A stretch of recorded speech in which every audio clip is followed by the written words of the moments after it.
And while I had the safe open, I figured I'd drag everything out, do a little quick video of my collection. It's not much, but it's what I've collected up over the past 5 years. This first gun here, this is a Winchester 1400L 12 gauge.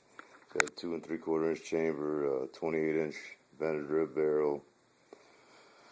This is a Winchester Model 94 30-30, pretty common gun. Next, this here is a real lot of fun to shoot. I just recently bought this for my dad, but until I actually give it to him, it's mine. This is a Winchester 62A, and it's an early A model. It's real early, low 100,000 serial number range, so it's made probably around 1950, and it'll feed the 22 short, long rifle.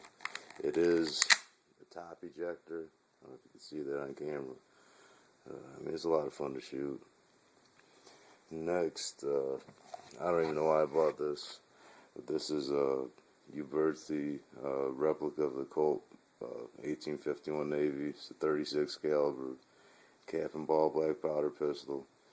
I only paid like $100 for it, so I guess I can't really go wrong. It's a $100 paperweight.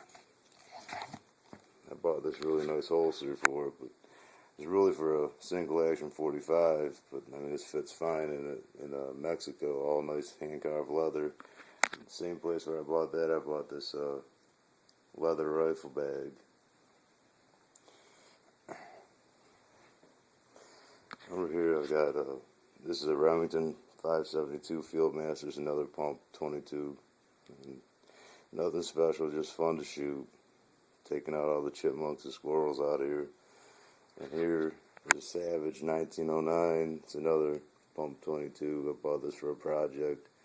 And whoever owned it before me, it must have had a little rust, and they took steel wool to the entire gun, stripped it down. It looks like hell. I just bought a blue kit. I'm meaning to at least attempt to re-blue it, but it's been locked up in my safe ever since. And this is the first pistol I ever actually bought. I had a few earlier that were given to me, but this is the first one I paid for with my own money. And this is a Ruger P89 DC. Nothing special about it. It's another real common gun. I mean, it's the first pistol I bought when I really didn't know that much about handguns. I recently tried to trade it in when I bought my Diamondback, but they only offered me $150 trade, so I figured I'd rather let it sit in my safe than just give it away. And next, this is a Keltec P11, also a 9mm. I bought this intending on it being a concealed carry pistol, but I've never had any issues with it, but it really isn't a very comfortable gun to shoot. And this here is my Taurus Judge Public Defender. I love shooting this gun. I bought this gun almost 4 years ago, and I don't really remember anybody else having one when I first bought this. And the first time I took it to the range, everybody stopped because they couldn't figure out what the hell was shooting next to them. Everybody else had little 380s and 9s, and they hear the big booms next to them. But the 45 Colts have like no recoil at all out of this. And I keep the Federal triple aught buck loaded up at all times. And this here is my Glock 27. This is what I actually carry. None of these are loaded, but I mean my actual carry guns, the mags are. But I carry the Federal PDX ones. They're 180 grain, bonded, jacketed hollow points. I don't know, there's not much more you can say. There's so many videos on them. And next, this is my Diamondback BB380. This is the most recent handgun purchase. I live in South Carolina, and it gets pretty warm in the summertime, and sometimes when you're wearing shorts, you know, the Glock isn't exactly that feasible to carry, but this thing, I can stick it anywhere. It's so much similar to the Glock, I can have them both down as quick as I get it in my hand.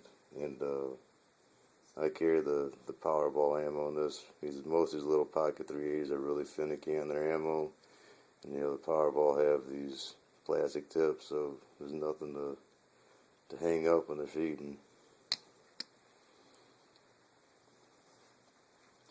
And I got a ton of ammo down here. I don't know if I should make that a separate time, but it's always good to try out multiple types of ammo, especially if it's your personal defense load. And if you're carrying, like in the 40, I carry 180 grain. You should always practice with the 180 grain. I have other various loads, but mostly 180. This is all the 380 ammo. This PMC, if you have one of these little compact 380s, I don't know if I'd recommend it. I mean, it's only $15 a box, but this is the only ammo that I've had any trouble with that Diamondback. As soon as that's all gone, I'm going to stick with the Blazer. This is my carry load.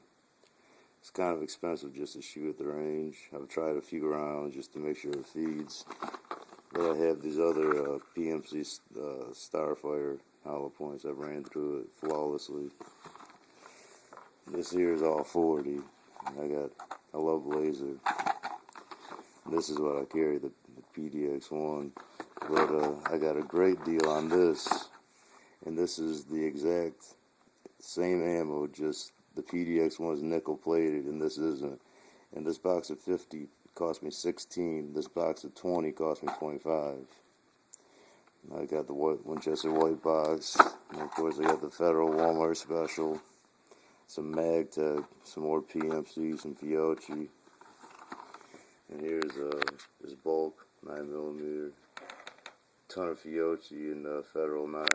Even some of this stuff that I bought just because I felt bad about wasting the guy's time at this gun shop. I drove all the way out in the middle of nowhere to, and he had like 5 guns in stock. He's here in South Carolina Black Friday weekend. There is no sales tax on firearms, and the guy that I know said that some police friends of his just opened a gun shop way out in the country. So I drove all the way out. They had 4 or 5 guns in stock, and every one of them looked like a police traded Glock 22 or 23. And I didn't want to feel like I was wasting their time, so I asked for some 9 hollow points, and this is all they had. So I bought it. They charged me $18 for this stuff. It's just garbage. But whatever, I bought it. And then I got all the Federal 410. And whenever I find ammo on sale, especially at the gun shows, I stock up. But for the home protection, this is what always stays in it, the 410 Supreme Elite. You get 12 plated BBs and 3 copper plated projectile discs, and I mean, you cannot beat this. And you could be half asleep, you just point where you hear the noise, you're going to hit something. And I paid $12.50 for this at the gun show. I've seen it for $20, but if you got an Academy Sporting Goods store around you, I think it's like $9 there. And of course, all this is 45 Colt. Got a few boxes. It's real expensive. If you've never seen a 45 Colt, right there, that's a 45 Colt.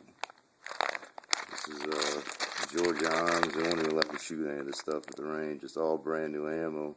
And you see that price, $26. I mean, you can't beat that. I mean, this is 50 rounds. 50 rounds of Colt 45 is usually $35, $40. I got a little bit of 30-30 sitting around. I got a few boxes, but it's all just this Federal. I got some real old Federal 12 gauge loads sitting around. And CCI Stingers for the 22s. So let's see.